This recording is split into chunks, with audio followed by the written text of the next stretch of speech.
जय हिंद साथियों। नमस्कार, नमस्ते, गुड इवनिंग। आप सभी साथियों का जीके क्लासेस में हार्दिक स्वागत और अभिनंदन है। तो सभी साथी जल्दी से क्लास से जुड़ जाएं। बहुत ही शानदार क्लास की शुरुआत करने वाला हूं मैं। जैसा कि आप देख रहे हैं कि इस क्लास में हम लोग बात करेंगे एलटी ग्रेड, टीजीटी, पीजीटी और जीआईसी लेक्चरर, इसके अलावा अन्य सभी प्रतियोगी परीक्षाओं में पूछे जाने वाले हिस्ट्री के महत्वपूर्ण प्रश्नों के बारे में। आप लोग जानते हैं कि एलटी ग्रेड हो या फिर टीजीटी, पीजीटी हो या फिर जीआईसी लेक्चरर हो, इन सभी परीक्षाओं में आपके समान अध्ययन के प्रश्न पूछे जाते हैं और समान अध्ययन के प्रश्नों में आपके हिस्ट्री के भी प्रश्न आपसे पूछे जाते हैं। तो यहाँ पे हम लोग इतिहास के महत्वपूर्ण प्रश्नों को डिस्कस करेंगे। तो सभी लोग क्लास में ज़रूर जुड़िएगा और अपने सभी साथियों को क्लास शेयर करते रहिएगा, ठीक है। तो सभी लोग क्लास में जुड़ते जाइए और अपने सभी साथियों में क्लास को शेयर करते रहिए।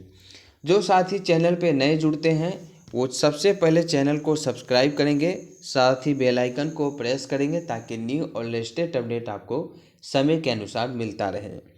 हमारी क्लास अगर आपको पसंद आती है तो क्लास को लाइक करें और शेयर ज़रूर कीजिएगा। कमेंट बॉक्स में कमेंट करके ज़रूर बताएं कि क्लास आपको कैसा लगा। साथ ही टेलीग्राम चैनल को ज़रूर ज्वाइन कीजिए, इसका लिंक आपको वीडियो के डिस्क्रिप्शन बॉक्स में मिल जाएगा। तो चलिए क्लास की तरफ चलते हैं और आज का जो पहला प्रश्न है वो कुछ इस प्रकार है। सिंधु घाटी सभ्यता के समय के दौरान मुख्य पुरुष देवता कौन थे? तो पहला प्रश्न क्या है, सिंधु घाटी सभ्यता के समय के दौरान मुख्य पुरुष देवता कौन थे? चार ऑप्शन दिया गया है आपको, कृष्णा, पशुपति महादेव, विष्णु, वरुण। तो बताइए इस प्रश्न का सही जवाब क्या होगा। सिंधु घाटी सभ्यता के समय के दौरान मुख्य पुरुष देवता कौन थे? तो इस प्रश्न का सही जवाब होगा option number B, Pashupati Mahadev. Sindhu घाटी सभ्यता के समय के दौरान जो मुख्य पुरुष देवता थे वो थे पशुपति महादेव, ठीक है। चलिए आगे बढ़ते हैं और अगला प्रश्न है कि वैदिक काल में विधवा का विवाह उसके दिव्यगंत पति के छोटे भाई से करने को क्या कहते हैं या क्या कहते थे, ठीक है। वैदिक काल में विधवा का विवाह उसके दिव्यगंत पति के छोटे भाई से करने को क्या कहते थे? ऑप्शन ए है अनुलोम विवाह, ऑप्शन बी है प्रतिलोम विवाह, ऑप्शन सी है नियोग या ऑप्शन डी है ब्रह्म विवाह। तो बताइए इस प्रश्न का सही जवाब क्या होगा। तो इस प्रश्न का सही जवाब होगा ऑप्शन नंबर सी, नियोग। वैदिक काल में विधवा का विवाह उसके दिव्यगंत पति यानी उसके छोटे भाई से कराने को नियोग कहते हैं, ठीक है। पति के छोटे भाई से विवाह कराने को नियोग कहा जाता है, ठीक है। आगे बढ़ते हैं और अगला प्रश्न है कि मनुस्मृति मुख्यतः किससे संबंधित है? धर्म से, अर्थशास्त्र से, कानून से या शासकीय कला से? तो बताइए मनुस्मृति मुख्यतः किससे संबंधित है? तो इस प्रश्न का सही जवाब होगा ऑप्शन नंबर सी, कानून से। मनुस्मृति जो है ये मुख्यतः कानून से संबंधित है। बात करें अगले प्रश्न की, तो अगला प्रश्न कहता है कि जब सिकंदर ने भारत पर आक्रमण किया तो मगध के शासक कौन थे? जब सिकंदर ने भारत पर आक्रमण किया तो मगध के शासक कौन थे? ऑप्शन ए है हर्यक, ऑप्शन बी है मौर्य, ऑप्शन सी है शिशुनाग, ऑप्शन डी है नंद। तो इस प्रश्न का सही जवाब होगा ऑप्शन नंबर डी, नंद। जब सिकंदर ने भारत पर आक्रमण किया था उस समय मगध के जो शासक थे वो थे नंद, ठीक है। बात करें अगले प्रश्न की। अगला प्रश्न कह रहा है कि चीनी यात्री हेनसांग ने किस विश्वविद्यालय में अध्ययन किया था? तो चार ऑप्शन दिया गया है आपको, Takshashila, option B Nalanda, option C Vikramashila और ऑप्शन डी मगध। बताइए चीनी यात्री हेनसांग ने किस विश्वविद्यालय में अध्ययन किया था? तो इस प्रश्न का सही जवाब होगा ऑप्शन नंबर बी, नालंदा विश्वविद्यालय। चीनी यात्री हेनसांग ने नालंदा विश्वविद्यालय में अध्ययन किया था। बात करें अगले प्रश्न की। अगला प्रश्न कह रहा है कि बुद्ध की मृत्यु किस रूप में जानी जाती है? बुद्ध की मृत्यु को किस रूप में जाना जाता है? चार ऑप्शन है, परित्याग, ऑप्शन बी निर्वाण, ऑप्शन सी धर्म चक्र परावर्तन, ऑप्शन डी महापरिनिर्वाण। तो इस प्रश्न का सही जवाब क्या होगा बताइए। बुद्ध की मृत्यु को किस रूप में जाना जाता है? तो इस प्रश्न का सही जवाब होगा महापरिनिर्वाण। बुद्ध की मृत्यु महापरिनिर्वाण के रूप में जानी जाती है। बात करें अगले प्रश्न की, तो चंद्रगुप्त मौर्य किसका संरक्षक था? ऑप्शन ए जैन धर्म, ऑप्शन बी बौद्ध धर्म, ऑप्शन सी भक्ति संप्रदाय, ऑप्शन डी ब्राह्मण धर्म। चंद्रगुप्त मौर्य किसका संरक्षक था? बताइए इस प्रश्न का सही जवाब क्या होगा? तो इस प्रश्न का सही जवाब होगा ऑप्शन नंबर ए जैन धर्म। चंद्रगुप्त मौर्य जो था वो जैन धर्म का संरक्षक था।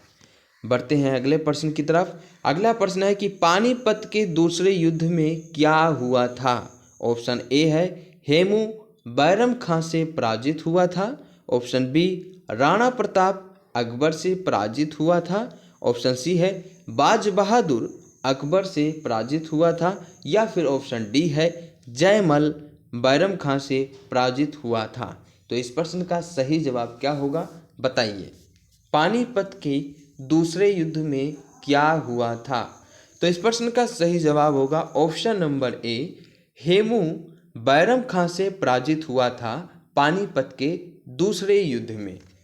अगला प्रश्न है द्रविड़ों की मातृभाषा कौन सी है? Option A Telugu, option B Malayalam, option C Tamil, option D Kannada. तो बताइए द्रविड़ों की मातृभाषा कौन सी है? इस प्रश्न का सही जवाब होगा ऑप्शन नंबर सी तमिल। द्रविड़ों की जो मातृभाषा है वो तमिल है। बात करें अगले प्रश्न की। अगला प्रश्न कहता है भारतीय प्रेस की मुक्तिदाता किसे कहते हैं? Option A lord Ripon, option B Bal Gangadhar Tilak, option C Mahatma Gandhi, option D sir Charles मैडकॉफ।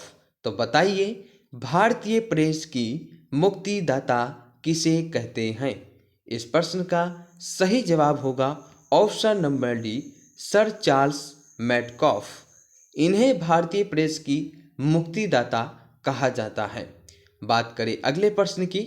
अगला प्रश्न है राष्ट्रवाद को बढ़ावा देने के लिए बाल गंगाधर तिलक ने कौन सा समाचार पत्र निकाला?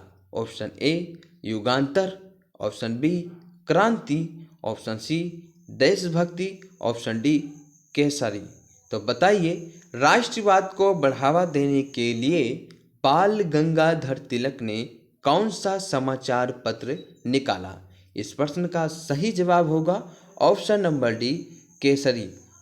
बाल गंगाधर तिलक ने राष्ट्रवाद को बढ़ावा देने के लिए केसरी नाम का समाचार पत्र निकाला था। ठीक है, चलिए बात करें अगले प्रश्न की। अगला प्रश्न है मुजफ्फरपुर हत्याकांड 1908 में कौन से दो क्रांतिकारी शामिल थे? ऑप्शन ए है बिनोय बोस बादल गुप्ता, ऑप्शन बी है सूर्यसेन लोकनाथ बल, ऑप्शन सी है दामोदर और बालकृष्ण चापेकर, ऑप्शन डी है प्रफुल्ल चाकी या खुदीराम बोस। तो इस प्रश्न का सही जवाब है ऑप्शन नंबर डी प्रफुल्ल चाकी और खुदीराम बोस। ये दो क्रांतिकारी मुजफ्फरपुर हत्याकांड में शामिल थे। अगला प्रश्न है हड़प्पा संस्कृति का संबंध इनमें से किससे है? लौह युग, कांस्य युग, ताम्र युग या पाषाण युग। तो आपको बताना है हड़प्पा संस्कृति का संबंध इनमें से किससे है?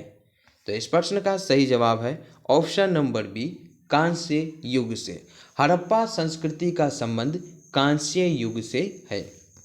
बात करें अगले प्रश्न की, तो सोमनाथ मंदिर 1025 ईस्वी में किसने लूटा था? सोमनाथ मंदिर को 1025 ईस्वी में किसने लूटा था? Mahmud Ghaznavi, Mohammad Ghori, Genghis Khan, Timur lung.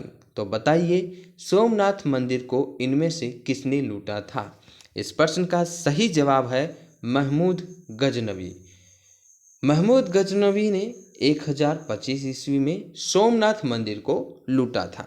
बात करें आज के आखिरी प्रश्न की, तो आज का आखिरी प्रश्न है, तुगलकनामा किसने लिखा था?